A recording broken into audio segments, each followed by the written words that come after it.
Mas se a gente quer inovar e chegar em lugares que ninguém nunca foi, tem um pouco do frio na barriga do, cara, mas eu acho que tem aqui alguma coisa pra gente explorar. E aí a gente trabalha em construção de hipóteses. Que hipóteses são essas?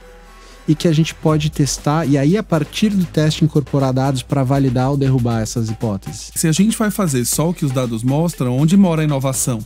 Porque a inovação também tem um lugar de que o dado não vai mostrar. Tem uma máxima que eu escuto falar bastante que eu não concordo, que é Ford que falou. Se perguntassem para as pessoas, o que elas queriam falarem cavalos mais rápidos, não um automóvel. Que é uma frase que eu também não concordo em nada, assim. E ultimamente vieram usar também essa frase, só que agora é a versão moderna. Tem a versão do Ford e tem a versão do Steve Jobs. A formulação é a mesma, né? Que se o Steve Jobs perguntasse para as pessoas se elas queriam um iPod, elas falariam que não, ou o iPhone, elas falariam que não. E aí, toda vez que vem essa afirmação, eu sempre devolvo com o contrário, que é...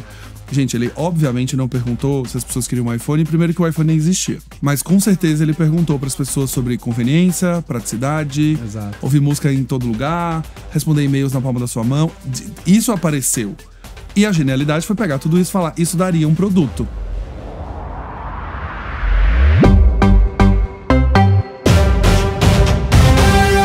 Olá, cidadãos da Galileia, sejam muito bem-vindos a mais um episódio do Branding Tudo Podcast. Vocês sabem que eu falo muito sobre construção de marca baseado em dados, e principalmente para a gente se relacionar cada vez mais de maneira certeira com o consumidor, se conectando nos territórios certos, nas ativações certas, através do poder dos insights e dos dados. Hoje eu tô aqui com um convidado incrível, mas antes, se você chegou aqui através do link de um amigo, seja muito bem-vindo. Eu me chamo Galileu Nogueira, eu tenho mais de 15 anos de experiência em construção de marca e sou fundador da Galileu Branding, uma consultoria que pode ajudar o seu negócio a encontrar identidade, posicionamento e, quem sabe, se diferenciar ainda mais dos seus concorrentes. Se você acredita que a sua marca ou negócio estão passando por esse momento de encontrar essa identidade, acesse galileubranding.com.br, peça lá o seu orçamento, fala um pouco do seu dilema, que minha equipe vai entrar em contato com você e, quem sabe, a gente não vai trabalhar juntos. E se você é profissional e quer aprender mais sobre branding, não esqueça que o Branding de Perto, o guia, o meu livro que vocês estão vendo aqui, já está disponível. Só acessar galileonogueira.com/livro, comprar. São mais de 15 capítulos, 288 páginas e exercícios muito práticos para você montar quase um brand book no final da sua leitura. Então vai lá, compra, indica para um amigo que eu tenho certeza que ele vai gostar. A gente está no top mais vendidos da Amazon já tem um bom tempo e as resenhas são sempre positivas. Vamos ao episódio de hoje. A gente vai falar muito sobre construção de marca, orientada a dados, como eu já tinha trazido para vocês. E eu acredito que não tem pessoa melhor para falar sobre isso. Hoje eu vou falar com um cara que ele é gerente executivo global de marcas e insights da Balduco. Ele liderou estratégias de longo prazo, ativações de marca, já gerenciou o portfólio da Balduco no Brasil, também é presidente do Comitê de Branding e Conteúdo na ABA, na Associação Brasileira de Anunciantes, e já passou por empresas como Dell, Penalty e BRF, cuidando de Perdigão e Quali. Seja muito bem-vindo, André Killing. Né, fazendo essa piada, obviamente. Galileu, é um prazer estar aqui. Olá, cidadãos da Galileia. Prazer estar aqui com vocês, falar de construção de marca, algo que faz parte do meu dia a dia há algum tempo. Alguns bons anos, né? Assim, e Balduco, quanto tempo de Balduco já? Eu tenho 8 anos de Balduco, então eu tive a honra e o privilégio de pegar toda essa transformação recente que a marca teve, que começou por uma evolução de posicionamento, identidade visual, identidade verbal, comportamento em canais, estratégia de e-mails, até esse momento que a gente está hoje, que é super legal, começando a colher resultados, né, de um trabalho de marca que nem sempre são tão evidentes no curtíssimo prazo, né? Então, hoje a marca está num momento muito legal, se consolidando como uma das grandes marcas do Brasil. Recentemente, agora em maio, fomos escolhidos por uma pesquisa chamada Brand Lovers, do Instituto de Pesquisa Ribot, como a marca de alimentos mais amada do Brasil. Que legal, muito bom. Então, a gente começa a ver frutos de todo esse trabalho de formiguinha, que é você movimentar uma marca que tem 70 anos de história, com legado, com uma base de fãs construída, com uma base de usuários construída, mas que vem, né, precisando ser cada vez mais contemporânea. Muito bom, eu acompanho o Balduco há um tempo, já até falei em alguns conteúdos, principalmente nessa virada de expressão visual, né, de mudança de embalagem. A gente sabe que esse rollout ele é bem lento, né, de quando a gente tem uma cadeia de produtos muito grande, que tá lá na ponta, vai trocando. E eu vi muito esse lugar de trazer mais essa modernização para a marca, mas também uma certa simplificação. ficar mais fácil de entender o portfólio, mais fácil de reconhecer a embalagem. Você pegou, então, todo esse processo ao longo do caminho? Do início ao fim. Do início ao fim. Esse processo fácil de fazer, né? Fácil. E essa parte do processo, especificamente, foi um processo que durou 3 anos. Porque a gente entra no início da jornada, né, sabendo que tem algo a ser corrigido, a ser ajustado, mas não necessariamente o que e para onde ir. Então, é um processo que começou com uma análise da marca mesmo, uma pesquisa para entender o que essa marca significa, como que o consumidor enxerga, a que essa marca é associada, que momentos culturais ela tem maior ou menor propriedade. Tudo isso, novamente, colocando o consumidor no centro e indo ouvir, para a partir de então começar um trabalho que passou por uma pesquisa antropológica de signos e de significado dos assets que a marca tinha, passou por etapas de desenvolvimento criativo e validações qualitativas, quantitativas, até chegar efetivamente no resultado final e em todo o rollout de uma cadeia que, como você falou, é longa. Nós temos hoje um ciclo de virada de embalagens que pode chegar a 12 meses, né? Pensando em todo o estoque que nós temos nos nossos clientes, estoque de distribuidores, estoques de embalagens já produzidas. Então, é um processo que é bem trabalhoso, né? Uhum. E que no nosso caso demorou ali mais ou menos uns 3 anos, mas porque a gente trata a marca como se fosse, né, o nosso próprio sobrenome. Acho que às vezes a gente esquece, mas a Bauducco, antes de ser uma marca, ela era um sobrenome de uma família que ainda está presente no negócio, né, que ainda está presente no nosso dia a dia e que transmite um cuidado e um carinho muito grande. Sim. Com o que essa marca significa e o que a gente faz com ela, né? Então, o lado positivo, né? Acho que um dos grandes lados positivos da Bauducco ser uma empresa como ela é, de capital fechado, de dono, que os donos estão presentes, é que a gente consegue construir projetos com calma e longo prazo, porque a cultura da empresa enxerga valor nisso, né? Então, aquele imediatismo que às vezes algumas empresas de capital aberto têm de resolver um projeto de branding em 3, 6 meses, a gente conseguiu fazer com calma, né? Então, que foi um processo muito legal e como eu comentei, começa de um diagnóstico de consumidor, né? Não à toa, hoje a nossa área de marca e insights está sob a mesma gestão, elas estão tão juntas. Porque parte da evolução que nós tivemos na forma de construir a marca é exatamente entender que as relações que antes eram monodirecionais, né? A gente levava unidirecionais, na verdade, né? Que a gente levava a marca para a TV no final do ano e falava o que a gente queria falar e acabava por ali. Hoje é completamente diferente. Sim. Hoje a gente vive um ambiente mais ágil, fragmentado, de muita troca. Então eu brinco, né? Hoje eu tenho na parte de marca o megafone, que é como a marca se expressa, o que ela fala, como ela fala, onde ela fala. E na outra mão o fone, né? Que é a escuta, é todo o caminho de insights que retroalimenta essa nossa estratégia. Retroalimenta esse processo criativo, evolutivo, dessa marca aí que, como eu comentei, tem mais de 70 anos, né? O querido senhor Máximo Bauducco. Querido senhor Máximo. Que segue ainda firme, né, nas decisões, ou ele participa de alguma maneira nesse olhar, né?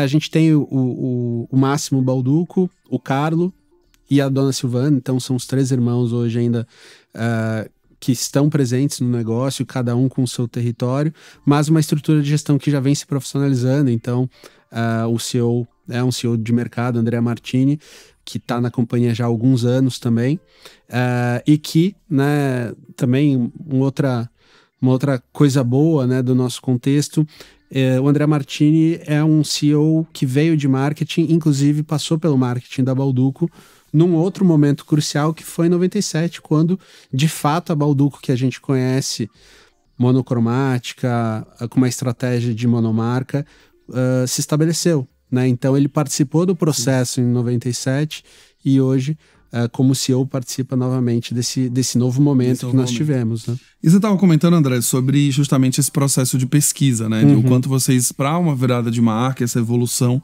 vocês fizeram. E uma coisa que me chamou muita atenção quando a gente recebeu a sugestão de trazer você aqui foi justamente Insights e Branding estar junto, na mesma área. Como é que a área de Insights em si tem ajudado hoje a Bauducco a tomar essas decisões de território, de para onde ir? Como é que tem sido a área de Insights ajudando o Branding sendo liderada por uma mesma área? Como eu falei, a gente enxerga essas duas coisas muito próximas, é muito corriqueiro no nosso dia a dia, mais do que a gestão conjunta, mas eu acho que esse comportamento que a marca assumiu de fazer e acompanhar e ouvir, incorporar, entender os resultados e os assuntos e o que está quente, o que está sendo relevante, que a gente pode evoluir e aprender com isso, né? A gente tem uma estratégia hoje corporativa que ela é muito clara, né? E sem entrar tanto no detalhe de toda a estratégia corporativa, mas a primeira grande frente, que a gente chama a primeira big coisa que a nossa empresa se propõe a fazer, é exatamente tornar a marca e o portfólio contemporâneos.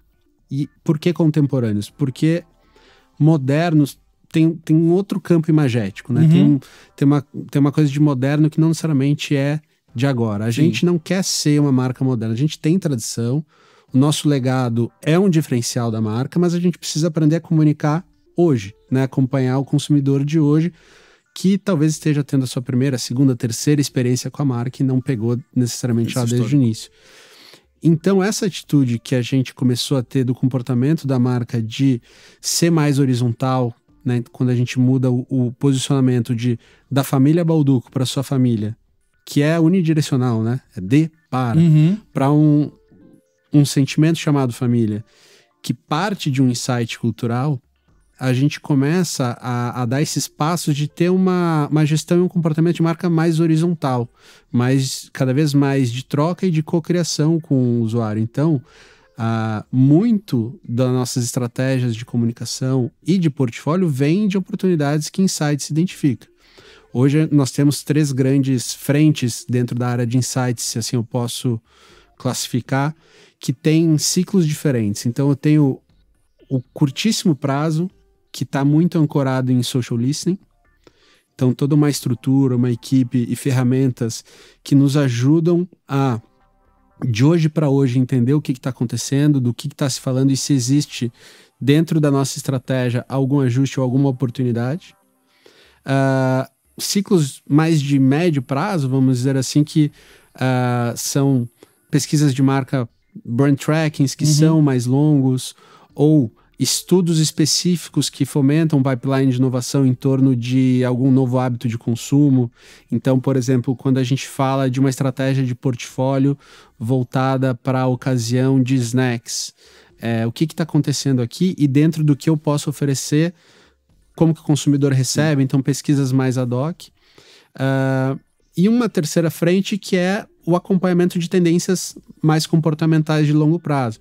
Então essa área ela tem esse triplo chapéu de entender o que o consumidor está vivendo, falando, respondendo da marca hoje, entendendo, beleza, no médio prazo essas ações estão movimentando os atributos que a gente precisa, as inovações que a gente está trazendo estão tendo os impactos para a marca, não só para o negócio, que a gente espera. E no longo prazo essa análise macro de tendências, de trazer fornecedores de pesquisa, de trazer fornecedores de inovação, de estar conectado com a vanguarda do conhecimento para trazer isso para dentro. Então, nos 3 ciclos a gente está falando de inputs para a marca, né? Em todos. Desde o mais óbvio, que é no social listening, eu entender a minha reputação e zelar por ela, a minha estratégia do ano, que eu olho para os atributos que eu movimentei e a partir das iniciativas escolho, olha, esse ano a gente vai dar um gás, então, no atributo aqui de presenteável, por exemplo, né? Então, essas duas áreas elas estão sempre muito próximas e esses são os exemplos que nós temos hoje no dia a dia que mostram essa sinergia, né? Excelente. E aí, André, me conta o seguinte, você falou um pouco de olhar para cada área, né? Esses 3 grandes desafios da área e 3 objetivos com esse triplo chapéu para te dar insights, inputs para que as marcas atuem. Só que agora eu queria entender com você como é que vocês decidem, de fato, quais são aqueles atributos ou são, de fato, aquelas ativações ou áreas ou lugares de territórios E de fato vem essa decisão. E eu digo isso porque a gente vive num mar de informação, né? E com certeza essas pesquisas elas apontam muitos lugares. Principalmente as pesquisas de tendência, né? E aí agora a gente tem uma enxurrada de pesquisa de geração Z, de comportamento de compra. E é uma coisa que tá diferente do passado, pelo menos eu vejo. A gente tinha uma coisa de pesquisa que era assim: vem aí as próximas tendências para 6 ou 12 meses. Hoje a gente não consegue mais ter tão 12 meses. A gente no máximo tem 3, 4... Porque a gente também tem as micro e macro tendências acontecendo ao mesmo tempo, um TikTok da vida que dita uma tendência, entre aspas, que não é bem uma tendência, é só um movimento, mas que também muda o mercado, muda o jogo. A gente viu várias coisas acontecendo recentemente. Então, o que vocês usam como sinal para falar, isso aqui faz parte da nossa estratégia, isso aqui é o que a gente vai absorver, isso aqui a gente vai deixar passar, que é o mais difícil, né? É um desafio, porque no mundo atual, né, a gente sempre é tentado a participar de alguma conversa e não necessariamente a gente tem permissão ou faz sentido a gente participar. Sim. A gente busca sempre entender quais são os espaços que a marca tem relevância para ocupar. E a nossa metodologia ela parte de 4 verdades, que a gente chama a verdade do consumidor, a verdade do contexto, a verdade cultural e a verdade da marca. Então, a primeira verdade, que é a cultural, que é o panetone, é o símbolo da chegada do Natal, né? Quando as caixinhas aparecem no varejo, as pessoas se dão conta que o Natal tá chegando, já tem panetone, final do ano tá aí, começa a falar de amigo secreto da firma e assim por diante. Mas o nosso contexto é que a gente saiu daquele fluxo de uma grande campanha do Natal que ia para a TV e vai hoje para uma lógica de que a gente precisa emprestar a atenção das pessoas, elas precisam nos emprestar a atenção delas para a gente falar o que a gente quer falar, achar a forma, o local. Então tudo se fragmentou. E aí a gente olha para o nosso target, especialmente mais jovem, a gente vê que o contexto dele é que o Natal desse jovem acontece diferente, porque ele está em outros canais, ele não está necessariamente no varejo tradicional, ele está comprando online, ele está consumindo de uma forma completamente diferente. Mas o Natal ainda é relevante para ele. E aí a gente chegou nessa verdade da marca, que é a magia do Natal começa com o Bauducco. Com a premissa de que, entendendo que o meu produto tem essa relevância cultural, que o contexto mudou e que o jovem está nesse novo formato, eu posso fazer a magia do Natal acontecer para ele, mas de formas diferentes. E aí entrou toda a nossa estratégia, que começou com um momento de primeira fornada. Então, se a Bauducco anuncia a chegada do Natal no Brasil através do Panetone, a gente foi entender quem que anuncia no mundo.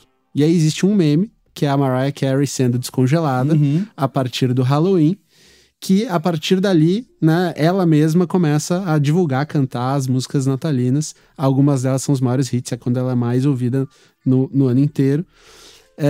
E ela estava no Brasil em setembro, que é exatamente quando a gente tem a primeira fornada, e a gente trouxe uma estratégia em torno do patrocínio do show dela de descongelar o Panetone, né? Então, utilizando de creators, utilizando de influenciadores, criando uma experiência no show dela aqui no Brasil, trazendo essa conversa num contexto, numa linguagem, num canal onde o jovem está, da forma que ele se relaciona, e conseguimos trazer a mesma mensagem, que a magia começa com o Bauducco, mas nesse novo cenário, nesse novo contexto.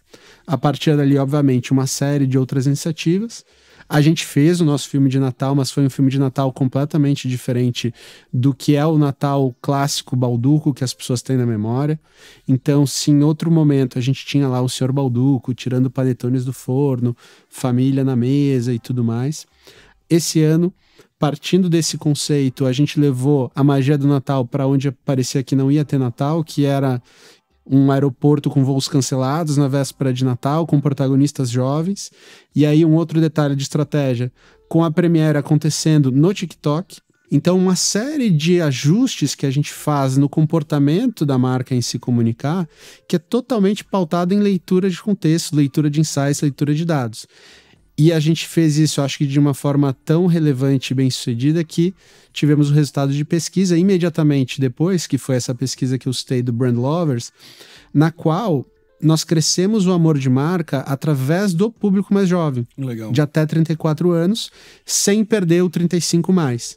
Então, o que pra gente é muito satisfatório, é muito difícil para uma marca de bens de consumo ser amada por, né, por esse tanto, né? Esse ambos nível, os demográficos, Sim. né? E até foi um aprendizado da pesquisa. Os nossos principais concorrentes hoje, eles ou são forte um, são forte no outro. A Balduco conseguiu subir a régua e equilibrar os dois de forma muito alta, né? Então, acho que esse é um exemplo de como essa leitura de insights e esse aprendizado que essa via de fora para dentro, quando incorporada dentro de uma estratégia, constrói coisas que são relevantes, né? Sim. E sempre foi assim na Balduco, esse lado de olhar para os dados e de fato tomar essas decisões, entender esses contextos? Ou vocês foram criando essa cultura de introduzindo pesquisa, indo mostrando os caminhos? Porque eu imagino que tem como toda grande empresa, que tem tradição principalmente, você tem um viés que eu sei o que eu tô fazendo, eu já faço isso há muitos anos, é dessa forma que a gente comunica, e ao mesmo tempo você tem um lugar que agora a gente vai precisar mudar, mas para onde a gente vai? E aí os dados vêm. Como é que foi lá dentro? Foi uma construção de trazer essa cultura de dados e insights para marketing também? Ou a empresa sempre foi assim? Eu acho que antes de falar dessa cultura de dados e insights, tem um outro traço cultural que é da companhia, que é uma veia muito de fazer. É uma família empreendedora, uma empresa que tem o mote de se não tiver, a gente faz. Então, trouxe o Panetone, trouxe os wafers, trouxe cookies quando não existia, mais recentemente o Cubisco. Então, é uma empresa que ela é muito de fazer, culturalmente muito de fazer, né? Isso se aplica também, por exemplo, ao processo de inovação, né? Quando eu cheguei na Balduco há 8 anos atrás, fazia-se muito menos pesquisas para lançar produtos. A gente lançava, dava certo, via o que acontecia. Um teste na prática, de fato. Teste na prática, o que hoje, né, empreendedores de todos os tamanhos chamam do fail fast, né? A gente fazia isso na prática, lançando produto, entendendo se virava, se não virava, se vende, se não vende, e isso ia acontecendo. Mas com o passar do tempo, esse negócio foi ficando tão grande, tão complexo. Então, Balduco entrou, por exemplo, na categoria de pães. Todo um mercado novo. E isso é curioso, tá, de falar de pães, porque na minha cabeça, no imaginário, a gente sempre esperou que a Balduco tivesse em pães, né? É uma categoria meio parecida, assim, como assim não tem pão da Balduco, né? Uma coisa que, tudo bem, tava passando... Eu lembro do lançamento, que depois eu me toquei, caiu uma ficha, eu falei, realmente não tinha pão até hoje, né? Era só o Panetone, exatamente. E aí, pesquisas que nos mostravam, cara, temos credenciais para isso. É o nosso primeiro produto, né? E que representa tudo que a marca significa, né? O Panetone, que é um pão, é um panificado. Sim. Então, existia já um território de expertise em panificação que a gente, ao trazer, de fato, o produto de dia a dia, atua sobre, né? E aí, novamente, decisões pautadas em dados. A Balduco ela tem uma penetração muito grande. Então, a gente chega a superar 80% dos lares brasileiros. Caramba! A gente é a marca mais consumida no Brasil de alimentos fora do lar, que é aquele consumo que a compra e o consumo acontece antes da pessoa voltar para casa. Então, por uma empresa que nasceu de um produto que a gente consumia na mesa, né? Dividindo, sim, enfim, com garfo, com prato. Mas voltando ao dado, com 80% de penetração, o crescimento da companhia só poderia vir através de frequência, né? Então, 80% de penetração, crescer para 90, para 100, se a gente entende o demográfico brasileiro, talvez nem faça sentido. Então, como que a gente expande frequência? E aí vem, por exemplo, o lançamento do pão, e a gente traz um produto de altíssima frequência, frequência de compra, de consumo, que é diária. Com toda essa expertise e toda essa bagagem que veio do Panetone, né? Então, de novo, um outro pensamento embasado por dados. Mas, voltando à sua pergunta, essa é uma cultura que foi sendo construída a partir da complexidade do tamanho que o negócio tomou. A gente, além de abrir pães, a gente hoje está batendo 200 lojas de Casa Balduco, que é varejo, né? Serviço, food service, é outra coisa completamente diferente. A gente está crescendo, expandindo muito fora do país, especialmente nos Estados Unidos. Hoje a gente vai construir nossa segunda fábrica nos Estados Unidos, que vai começar a operar a partir aí de 2026. Então, a empresa ela cresceu muito. E aí, cada vez mais, a gente começou a fazer valer um outro atributo que nós definimos de valor de marca, que é o Big and Bold. A gente começou a olhar e entender, temos muitas pequenas iniciativas, precisamos de poucas e boas. Precisamos de um pão, precisamos de uma Casa Balduco. E aí, para tomar essa decisão, cada vez mais dados e pesquisas foram sendo incorporados ao processo. Não que a gente não faça mais desenvolvimento rápido de produto. Inclusive, hoje, nós temos um laboratório para isso, que são as nossas redes Balduco Lojas. São lojas próprias, Balduco, que contam com um portfólio exclusivo que também está sendo testado, mensurado ali, para avaliar se faz sentido rolar o Tab pro varejo tradicional ou não. Então, respondendo a sua pergunta, nem sempre foi assim. Isso é um processo que vem sendo construído, mas é uma empresa que ela usa dados para tomar decisões, né? A gente não investe tempo, energia em pesquisas, em dados, em informações que não estejam diretamente gerando valor para o negócio através de uma inovação, de uma nova campanha ou de uma elevação de reputação, por exemplo. Sim. Porque, olha, assim, acho que você trouxe um ponto que eu acho muito bacana, que foi um movimento natural da complexidade que a empresa foi ganhando.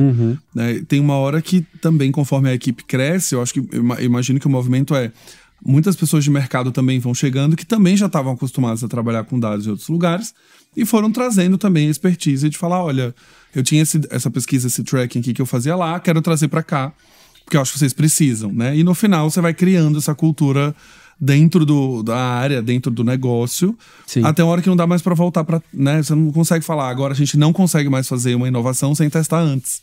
Sim, né? Com certeza. A liderança tem um papel muito protagonista nessa transição de cultura, acho que como em tudo. Nessa especificamente, o outro André, o André Brito, que é o CMO da companhia hoje, ele foi a pessoa que criou a área de inteligência de mercado e que hoje, né, estando à frente de todo o marketing, também puxa muito isso na brincadeira, né? In God we trust, everybody else must bring data. Bring data, exato. Né? Que essa é uma máxima que a gente brinca, mas hoje, já tendo uma clareza estratégica muito grande, corporativamente falando e sobre a marca, a gente se permite também entender o que nosso instinto tá dizendo, de tudo que a gente acredita na marca. Tem o que o dado mostra, mas se a gente quer inovar e chegar em lugares que ninguém nunca foi, tem um pouco do frio na barriga do cara, mas eu acho que tem aqui alguma coisa para a gente explorar. E aí a gente trabalha em construção de hipóteses. Que hipóteses são essas? E que a gente pode testar, e aí a partir do teste incorporar dados para validar ou derrubar essas hipóteses, né? Então, desde produtos específicos para canais específicos, a formatos, a novas experiências, a um novo cardápio numa Casa Balduco, né? Como que a gente consegue avançar para o desconhecido, às vezes não tendo 100% dos dados, mas garantindo Sim. que o processo de avaliação tenha. Porque o ponto, e às vezes os clientes, ou até cidadãos que escutam a gente aqui, às vezes me perguntam assim, mas se a gente vai fazer só o que os dados mostram, onde mora a inovação? Porque a inovação também tem um lugar de que o dado não vai mostrar. Né? E isso se fala algumas vezes do tipo de uma categoria nova, de um tipo de produto que não existia e passa a existir de acordo com aquele movimento. Então a Apple foi lá e lançou o iPad, que era uma categoria que estava ali, escondidinha, nunca decolou, mas ela fez essa categoria se tornar a segunda maior categoria depois do notebook, sei lá. E aí vivem perguntando, mas isso não apareceu em pesquisa. Ninguém disse, né, pra pessoa que queria um computador portátil, etc. Eu falei, cara, ele não disse dessa forma, mas de alguma maneira levar para todo lugar, conseguir consultar, que fosse menos pesado, ou que tivesse conectividade, Wi-Fi, alguma coisa, alguns sinais foram sendo trazidos para que essa categoria passasse a existir e a inovação acontecesse. Então eu imagino que vocês devam também viver muito do... Cara, isso aqui é um negócio que alguém viajou, viu em outro país e falou, se a gente fizesse de tal maneira, ou de uma maneira que só o Brasil sabe fazer, né? Eu acho que assim, na sua fala tem uma máxima que eu escuto falar bastante, que eu não concordo, que é aquela, né? Ford que falou, se perguntassem para as pessoas o que elas queriam, elas falariam cavalos mais rápidos, não um automóvel. Sim. Mas cada vez mais a gente está num momento que é sobre fazer as perguntas certas e construir as hipóteses corretas, né? Que é o que você falou.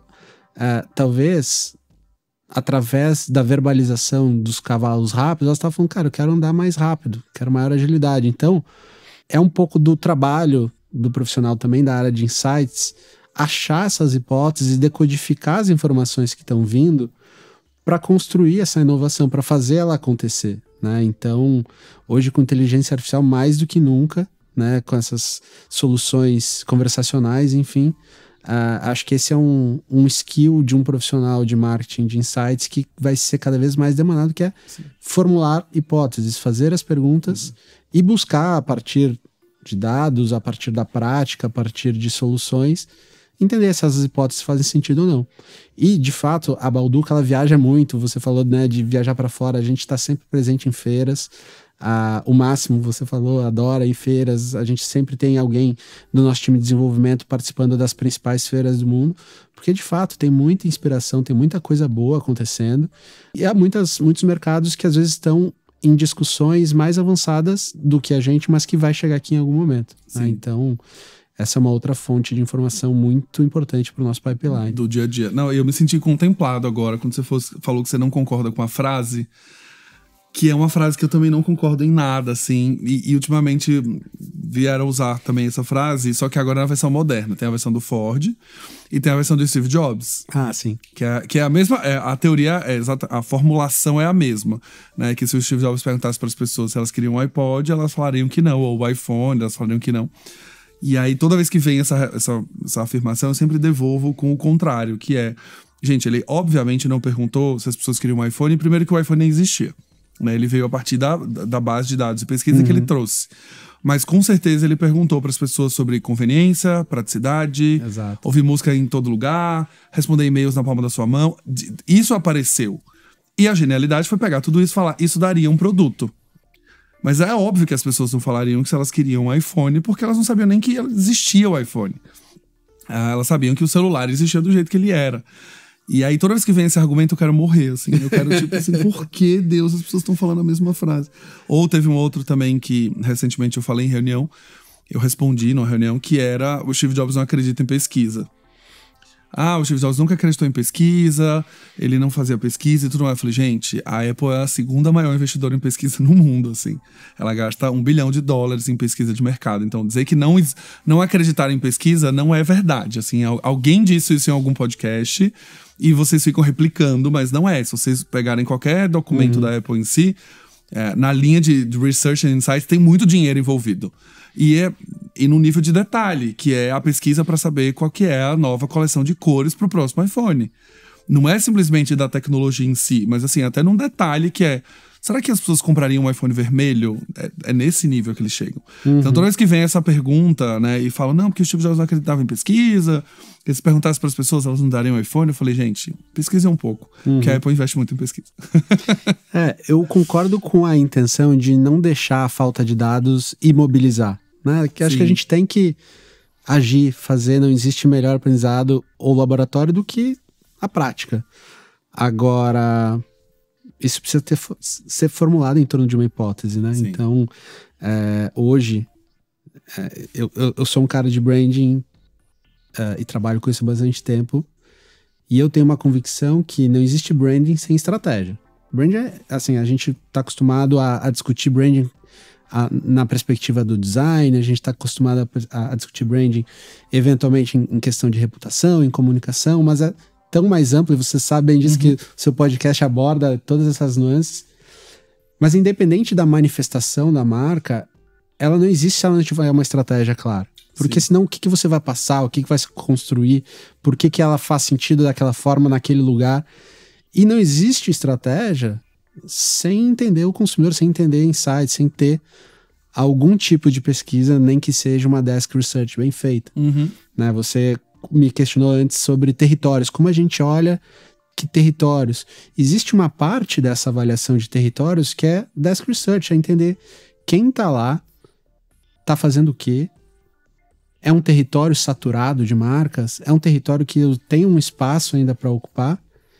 O quanto custa eu ser relevante nesse território, né? Qual o tamanho da briga também? Qual que é o tamanho dessa briga? Então, desde uma desk research até uma pesquisa de exploratória com o consumidor, quali, quant, qualquer que você queira fazer, não existe estratégia sem algum tipo de pesquisa. Então, por isso que nessa missão de definir a estratégia da marca Bauducco e garantir que na outra ponta aqui, seja no pão, no panetone, na Casa Bauducco, que essa estratégia esteja acontecendo, a gente conecta a fala e a escuta, né? O branding e os insights. Não, maravilhoso, cara. Eu sou suspeito pra falar de dados, porque assim, eu sou super defensor, porque no final das contas eu acho que se poupa muita energia, muito tempo, muito esforço, muito dinheiro, quando você sabe exatamente o que você precisa fazer, né? E o que a gente mais tem ainda olhando para médias empresas é justamente os clientes achando coisas, né? Que eu acho que isso vai ser a grande tendência, eu acho que meu consumidor ele não compra tal produto, eu acho que ele não escuta tal artista, eu acho isso, eu acho aquilo, né? Então toda vez que você tem dado, e é muito curioso quanto o dado assusta também, porque você tem que estar preparado para ouvir esses dados, né? Então a gente já lidou com algumas marcas que estavam começando o processo de cultura de dados, que a primeira reação é: eu não acredito nisso aqui que você está me mostrando. Né? Eu já estou aqui no mercado. Imagina se o Máximo fala: eu já tenho 100 anos de Bauducco, conheço tudo, isso aí que você está falando não existe, né? Isso não vai funcionar. E tá lá o dado, entrevistado, o consumidor falou, veio no Aquali, no Aquant. E aí essa transformação ela vai acontecendo ao longo do tempo. Então a gente vê clientes que falam que não acreditam, a gente fala: cara, o que eu posso fazer se você não acredita? A gente tem um vídeo do consumidor respondendo isso dentro de uma qualitativa. Se você acha que tá errado, o que eu posso fazer, né? E ao mesmo tempo a gente tem clientes que mudam completamente o negócio quando eles entendem aquilo. Dói pra falar: você não é reconhecido por isso que você achar o que você era, ou esse produto aqui que você construiu, que você acha que é realmente seu carro-chefe, não é bem ele teria um potencial para ser esse daqui, mas que você não faz e o seu concorrente faz. E aí a estratégia vai se moldando, né? Então acho que essa cultura é muito legal. Mas eu queria ouvir de você mesmo, como é que vocês equilibram o que é tendência passageira, que você trouxe aqui um pouco, e a gente começou o episódio falando isso, né? Que as pessoas hoje tratam de uma maneira o TikTok como se fosse o grande lançador de tendências, né? Então a trend, como é chamada hoje, ela não é bem uma trend, né? Ela, do ponto de vista de pesquisa, principalmente uma trend, ela tem uma característica. No TikTok é uma trend que pode durar uma semana, pode durar 3 dias, ela pode até se estender, mas ela não é uma tendência global, uma tendência nacional.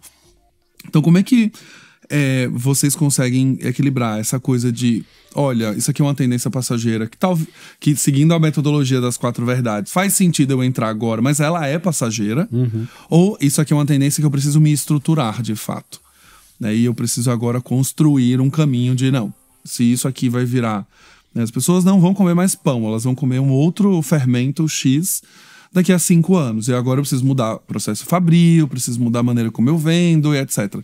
Como é que vocês equilibram esses 2 pontos quando é para falar sobre construção de marca, principalmente?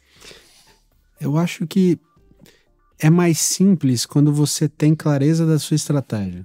Quando você sabe exatamente a marca que você tem na mão e os lugares que você já ocupa, fica mais fácil identificar, mesmo nas conversas passageiras, o que faz sentido participar e o que não.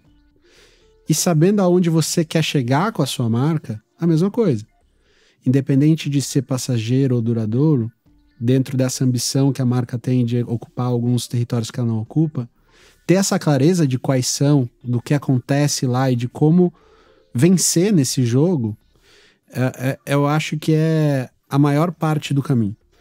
Porque me parece ser muito mais difícil, nessa lógica tão dinâmica que a gente vive, tentar acertar o que é passageiro do que não.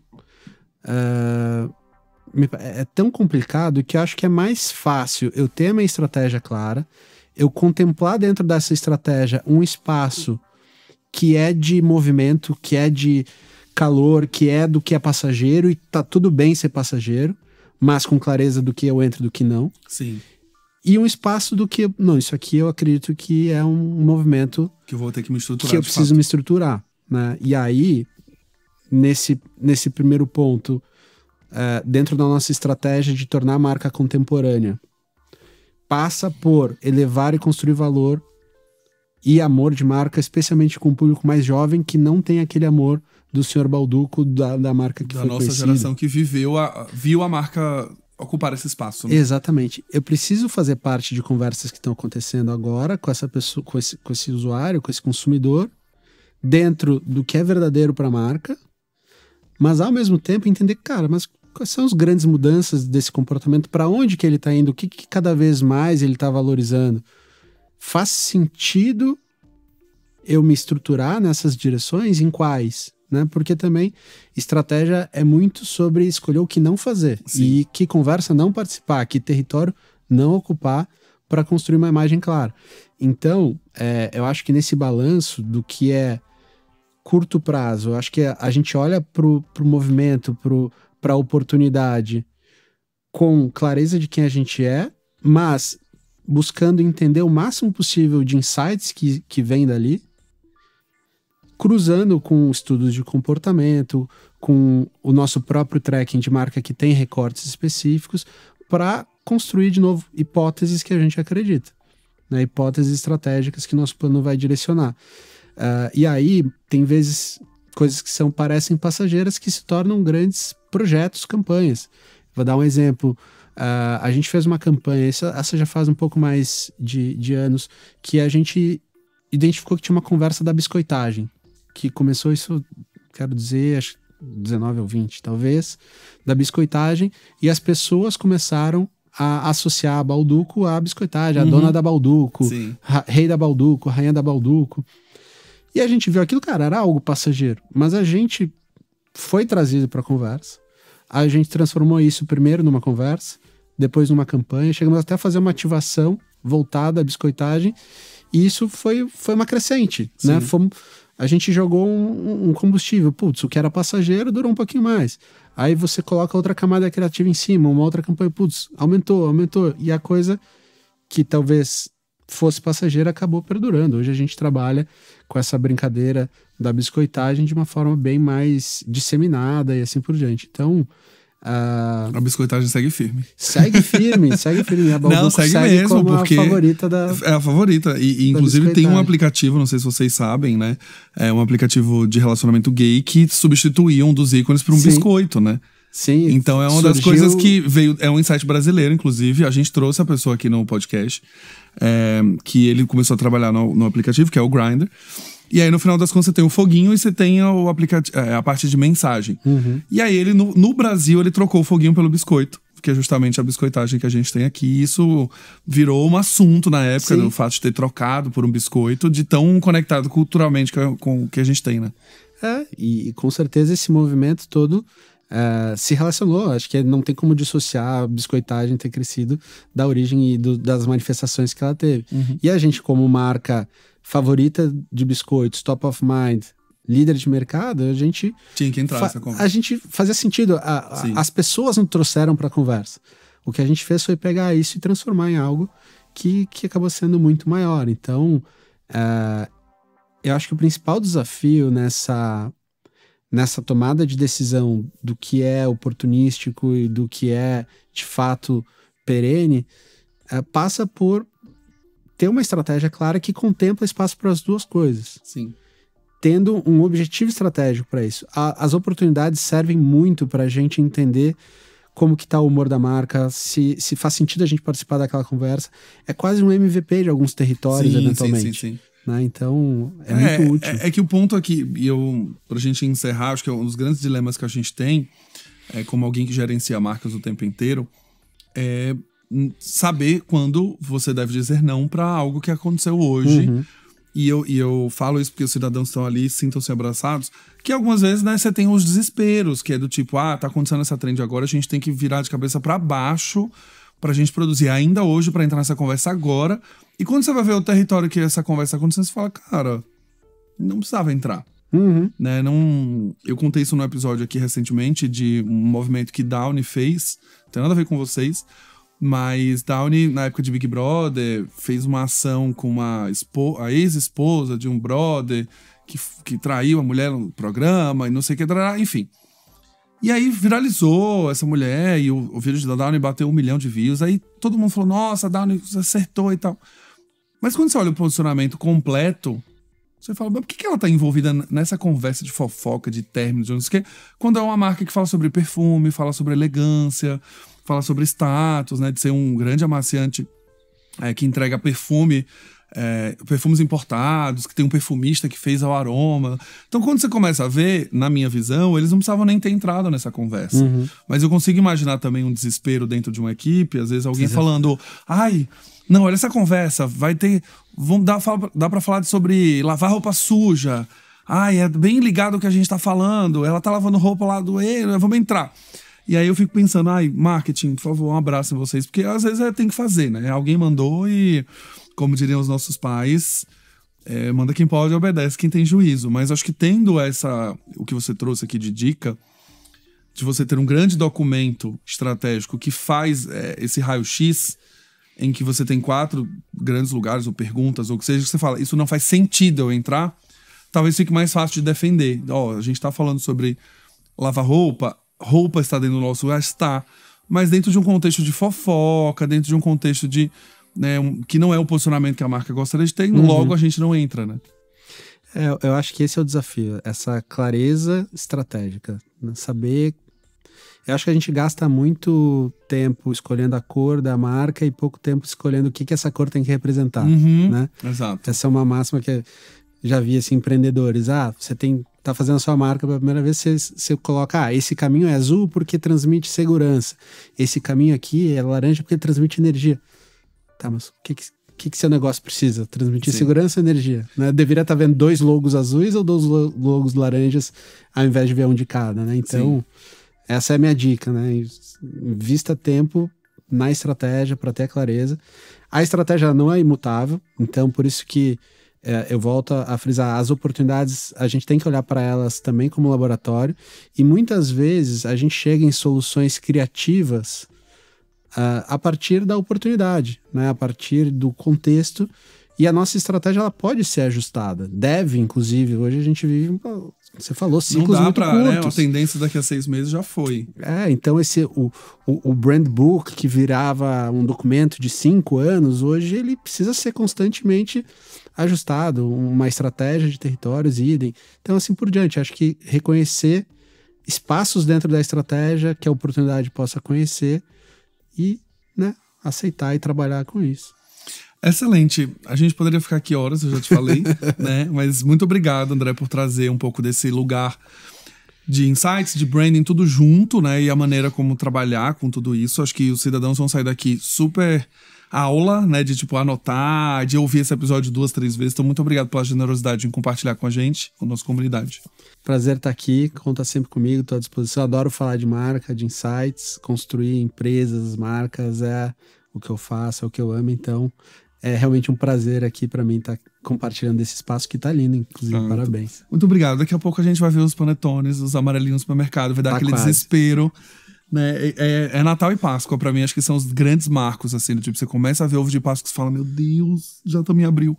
Né? E o dia desse era Réveillon, e aí Natal é a mesma coisa, vai chegando lá para outubro, novembro, você já começa a ver, você fala, não, como assim já acabou o ano, né? Aí você já começa a comprar seu panetone pro amigo secreto, pra levar pro médico, pro professor. Eu sou fã de chocotone, claro. Chocotone? Eu sou super fã. Sabe que a gente passou a venda de chocotone pela primeira vez? Passou panetone? Claro, porque não faz sentido, fruta. Faz sentido. Eu sou muito fã de chocotone, não gosto de fruta cristalizada, já tentei gostar, não dá. E eu gostei muito da Casa Balduco, porque você consegue comer panetone o ano todo, né? Você não precisa esperar até dezembro. Então, é uma das coisas... No shopping, na frente da minha casa, tem uma casa. Então, eu sempre... tô por lá, tomo um café, marco com os amigos pra encontrar. Uma fatia quentinha. Exato. E o salgado também. Pra mim foi uma das coisas que... Foi o primeiro choque, tipo, salgado. E depois eu falei, cara, o salgado é bem mais legal que o doce, inclusive. Eu pelo menos, eu gosto dos dois, mas aqui o salgado acho que tem um negócio do parmesão ali que me pega.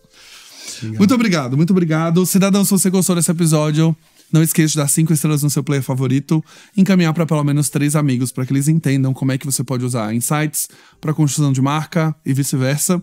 Se você não mandar para 3 amigos, você já sabe, seu passaporte cidadão vai ser bloqueado e você nunca mais vai acessar nenhum conteúdo meu. Olha que legal.